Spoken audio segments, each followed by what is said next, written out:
The story begins in the African savannah, where a mother cheetah was spending some time with her cubs. Suddenly, they heard a hunter approaching. A little later, a lion appeared and moved towards the cheetah. To save her cubs, the mother tried to run and lead the lion away from them. But despite her speed, she was encircled by a few lionesses who attacked her, and the mother cheetah was killed. A little later, the hunters left, unaware that the cubs were hidden nearby. They got separated in the dense jungle grass. One of the cubs walked all night and stumbled onto a road. Just then, a car approached and a collision was about to happen, but the driver, Peter, swerved just in time. When he saw a small animal all alone, he and his son, Zan, decided to save it. They soon realized it was a cheetah cub.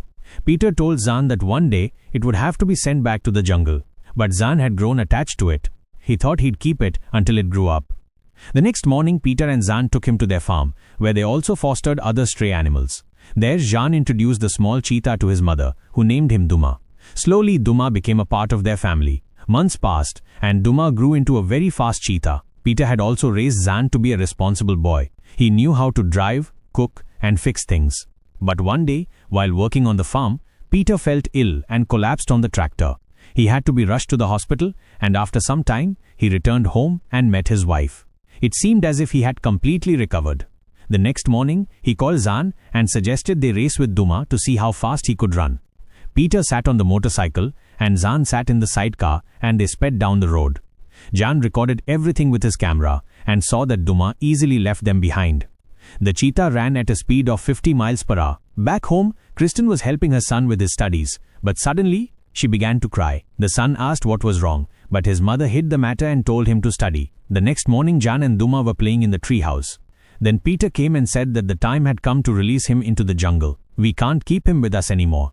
Duma is growing up. He must return to his real home in the jungle. Zan didn't want to leave his friend, but Peter insisted and showed him a map. He pointed to a mountain a little far from them, where Duma could live very well. Peter promised that they would go there for a picnic next week and spend their last day with Duma. The boy had no other option, so he waited. But one night, Zan and Duma heard the sound of an ambulance. Zan ran and saw his mother. She hugged her son and said that Papa's health had worsened. This time, Peter didn't survive. The next morning, his funeral took place. Zan said a final goodbye to his beloved father. The next few days were the most difficult for the family. They were all trying to adjust to the new circumstances. Then Kristen told her son that they would have to rent out the farm and move to the city. It was very difficult for her to manage everything without her husband. That's why Zan's mother wanted to go and live with her sister in the city. But Zan had absolutely no intention of leaving his friend Duma. He decided he would keep Duma with him until the people from the nature reserve came to take him. Finally, the day came to move house. They all moved to Zan's aunt's house. Zan's aunt, Gwen, was not at all happy to see a cheetah in her house. Kristen promised that Duma was completely calm and wouldn't do anything. The next morning, Kristen dropped Zan off at his new school and went to look for a job. Duma was sitting on the sofa, but then he got bored and started roaming the house. Suddenly, he climbed onto the dining table, which scared Gwen so much that she ran out of the house, leaving the door open. Because of this, the cheetah ran out towards the city and started following Zan. At the school, Zan was sitting in his class when he saw Duma through the window. But a little later, Duma ran away, and the sound of shouting echoed in the school. There was chaos everywhere, and the cheetah ran inside the building. At that moment, 2 policemen with guns entered the school, asking what happened. Zan immediately started looking for Duma so he could find him before they did. He searched everywhere, and when he looked in the bathroom, he saw that some mischievous boys had surrounded him. Zan wasn't scared and stood in front of them. But those boys unnecessarily knocked him down and started hitting him. Just then, Duma came out of a bathroom stall and roared loudly, after which the boys ran away in fear. After that, Zan tried to take Duma away, but the police saw the cheetah and chased after both of them. Zan and Duma ran fast and escaped the police. They hid in a park until everything was calm. Zan understood that Duma was not safe in this big city. Then he remembered his father's plan, taking Duma to his new home on that mountain. He decided to save his friend. Zan returned to his farm, picked up Peter's old motorcycle and the map, and set off on the same route. A few hours later, the motorcycle ran out of petrol, due to which they had to stop on a desolate road. Zan only had 1 bottle of water. So they pushed the motorcycle, and a little further they saw a crashed plane. Zan decided to camp there. At the end of the day, he slept inside the plane, and Duma stood guard outside. Night was about to fall when Duma saw a man approaching from a distance.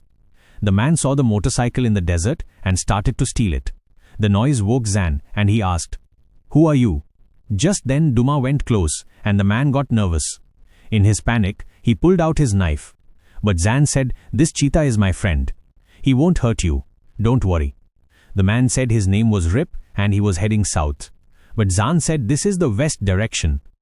Rip promised a ride on the motorcycle in exchange for some water. Rip agreed and introduced Jan to his small pet monkey, Makak, whom he had found during his journey. Now they had to find a way to get out of this desert. Looking inside the plane, Zan found a parachute. Seeing the parachute gave him an idea. In the morning, he tied the parachute to a wooden stick and attached it to the motorcycle. Just as a ship sails on the sea with the help of the wind now started pulling the motorcycle fast, and they soon crossed the entire dry plain. After this, Rip went to find water. He found a patch of land where he thought a river might be underground.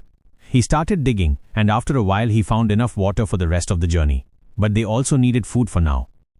While the two were looking for food, Zan saw a large ostrich in the distance. He thought he'd test Duma's hunting ability. He signaled Duma and sent him to hunt. Duma ran after the ostrich, and both disappeared into the jungle. A few minutes later, Zan went to see what happened. He saw that the ostrich was gone, but Duma had found its eggs. "These eggs can be eaten," but Rip laughed and said, "If this cheetah stays like this, he won't survive in the African jungle. He has to become a real hunter." Jean showed him the map and pointed to a mountain where Duma could be safe. "My father said it would be away from all the hunters." Seeing the map, Rip said that to reach there, they would have to pass through Okavango. This is a very dangerous place. Very few people survive and get out of there. Rip said, "It would be better if you go to the city and sell this cheetah to earn good money." But Jan refused. He said he would never sell his friend. Seeing Zan's determination, Rip also decided to accompany him a little further and said, "I can walk with you for a while longer." Both set off towards that place. On the way, Zan saw his father's old compass pointing to the west. Rip wanted to go there by a different route. Zan was a little suspicious of him. Still, he followed him. They reached an old village. The place was desolate, and human bones were scattered there. Rip said that perhaps these villagers were victims of some strange attack. While looking at the place, Rip found a sharp point and used it to make a spear so that he could defend himself if any animal came. He and Jan were wandering in the village. Then a helicopter came and hovered over them. Rip said there were some bad people in it and told the boy to quickly hide in a house with Duma. But the person inside the helicopter was actually Kristen, Zan's mother, who had come there with the police to find her lost son. A few minutes later, the helicopter left. Zan didn't even know his mother was there. Slowly, his suspicion of Rip began to grow. At night, Rip lit a fire around them to keep lions away. He asked Zan, "Do you know the story behind the black lines on a cheetah's face?" The boy said, "My father used to say that these lines are to prevent the glare of the sun from hitting their eyes." But Rip said, "There is an old story behind it. Once, a very small cheetah cub got lost from its mother. The mother cheetah searched for him a lot, but never found him. That mother was in great sorrow and cried day and night. Then those lines started appearing on the face of every cheetah as a sign of the mother's sorrow. After this story, they all went to sleep. In the morning, Rip went out to find some more food. He found an old diamond mine. He went inside thinking that some diamonds might still be left. Zan no longer trusted Rip. That's why he ran away from there with Duma. But suddenly, he heard Rip scream and the sound of him falling. Zan ran inside and saw that Rip was buried in the mud. He quickly removed some mud so that Rip could breathe. Rip said thank you and asked him to remove the rest of the mud. But Zan refused and asked, "First tell me where you are taking me." Rip said, "I don't understand what you're saying. Take me out and then we'll talk." Then the boy said, "I know we are going south, but I don't want to go that way." He suspected that Rip wanted to take him to the city and sell Duma. Greed had entered his mind. Rip explained, "I am just going along the side of the mountains. This is a slightly safer route, nothing else." But Zan did not believe him and left him there. Zan picked up Rip's backpack, took Macaque with him, and set off again on his journey to take Duma to the right place. A few hours later, the two friends reached a long river below the mountains. According to the map, they would have to cross that river to reach their destination. Using the method taught by his father, Zan built a small raft and then jumped into the river. They went downstream a little. The water seemed calm at first, but after a few minutes, Duma started behaving strangely. As soon as Zan looked ahead, he saw many rocks. The boy tried to steer the raft to the other side, but the strong current overturned the raft. All three fell into the water and struggled to get out. The situation got worse when a herd of crocodiles attacked them. Zan picked up Rip's spear and tried to save himself. Somehow by luck, they reached the shore and the danger of the crocodiles passed. After this incident, they passed through a large cornfield. On the other side, Zan saw a large herd of African buffaloes. Macaque ran away, scared by their sound. Duma ran fast to catch a buffalo. Zan couldn't see him and followed him. But then several hours passed and Duma was nowhere to be found. Moreover, night was about to fall when Zan would become a very easy prey. Still, Zan did not give up and kept looking for his friend. Finally, he found a jungle where he encountered a wild boar. Zan, scared, climbed a tree. Just then, a poisonous spider started crawling on his face. He kept himself completely calm until the wild boar went away. After this, Zan came down and looked for Duma. Duma was actually trapped in a net in the middle of the jungle. The cheetah tried hard to free himself, but he was caught in a cage set by hunters. These hunters were in the business of selling jungle animals. Zan had to quickly save his friend. While searching in the jungle, the same monkey suddenly jumped on his face. He was very happy to see Zan, but the same wild boar came back and ran after them. Zan started running, but fell down and fainted after a while. It seemed as if everything was over. But then, after a while, Zan woke up near a fire. Duma was sitting next to him, and Rip was affectionately stroking him. Actually, it was Rip who had come just in time to free the cheetah from the net and also saved Zan from the attack of the wild boar. Hearing this, Zan apologized for leaving him alone. But Rip said, "You were not wrong. I really did have a plan to take you back and get a reward so that I could return to my family." Rip told him that years ago he had left his village. He had gone to the city to try his luck, leaving his wife and children behind. But one thing after another went wrong there, and he ended up in jail. He had been locked inside the jail for years. After being released from jail, Rip was always trying to earn money so he could return to his family. Hearing all this, Zan started to trust him a little. Rip promised to help Duma reach his new home. Before that, they both went out to look for food and found 2 deer in the jungle. Zan asked Duma to run after them. But the cheetah hadn't learned to hunt yet, so he left his prey again. They were very hungry but found nothing. As evening fell, they saw a lot of lights in one part of the jungle where some tourists had come camping. Now Rip and Zan made a plan. In the morning, Zan went to the tourist group and pretended that a poisonous snake had bitten him. The tourists came to help him, but a snake, which looked like a black mamba, came out from under Zan's shirt. They panicked and ran away from there. In this way, Zan and Rip took all their food and left. After this, they started traveling in a boat along the river. Zan gave Rip the money he had saved as a gift. He said, "I'm paying you a fee for helping me. Take it." Rip was happy about this and in return gave Zan a small diamond that he had found in the cave. This would be a sign of their friendship. After crossing the river, they continued along the mountain paths. Duma saw a remaining kill of a deer on the way. Rip said that there might be lions nearby. But still, Duma started eating the deer. Zan told Duma to share the food with them. But the cheetah didn't like this and growled, scaring Zan. Zan was surprised to see this because Duma had never done this before. But Rip said, "Leave Duma alone. He is starting to adapt to jungle life." When Duma finished eating, they went to rest in a cave. There they saw old cave paintings.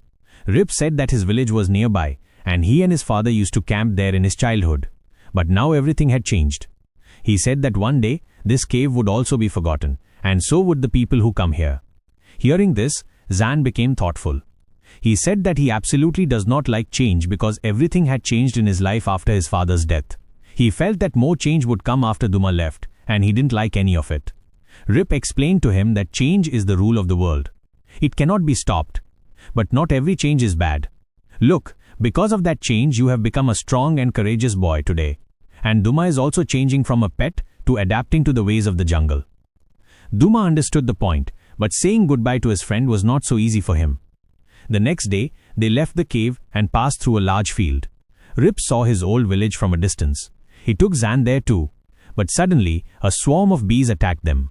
To save Zan, Rip took off his coat and covered him completely, and the bees started stinging him. Rip's whole body swelled up from the bee venom. But he kept Zan covered until the swarm went away. Hours later, in the evening, Rip tried to move forward, but his eyes started closing and his hands were also not moving. Just then, heavy rain started and predatory animals started roaming in the dark. Rip gathered some grass and asked Zan to light his lighter so that they could stay safe near the campfire. Luckily, the fire started and they both escaped the predatory animals.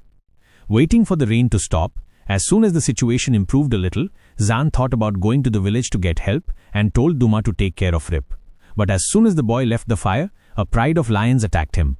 Seeing his friend in danger, Duma ran after Zan and diverted the lion's attention towards himself. With his speed, he ran towards a cave and safely got out from the other side, leaving the predatory animals behind. By then, Zan had reached the village and met an elderly person. He asked for help to save Rip with gestures. Despite not understanding the language, the elder called some people, and they all went with Zan.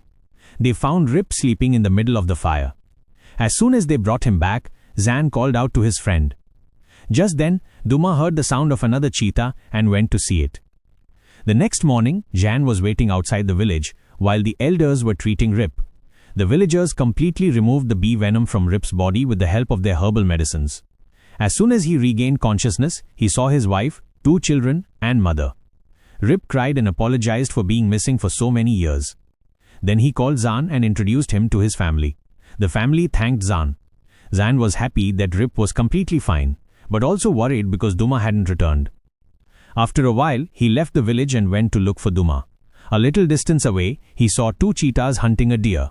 One of them was Duma, who had now become a complete part of the jungle. Seeing this, Zan remembered his father's words that Duma should be allowed to live in his real home. Sadly, Zan started to turn back. But just then, Duma ran towards him and touched him affectionately, as he always did. Zan also said goodbye to him lovingly and said, "I will never forget you." Rip saw the 2 friends separating and called Zan to him. Tears came to the boy's eyes. A few days later, we see Kristen working on her farm, hoping that her son would return, and then Zan actually returned on his father's motorcycle. He was wearing the clothes of Rip's tribe.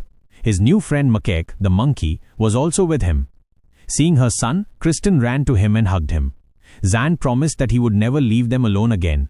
Both started their life anew. Things were not the same as before, but Zan said, "I have become responsible now. I will perfectly handle every one of Papa's tasks on this farm." At the same time, Duma was also quite happy to be a part of the jungle. If you liked the video, please like it and subscribe to the channel.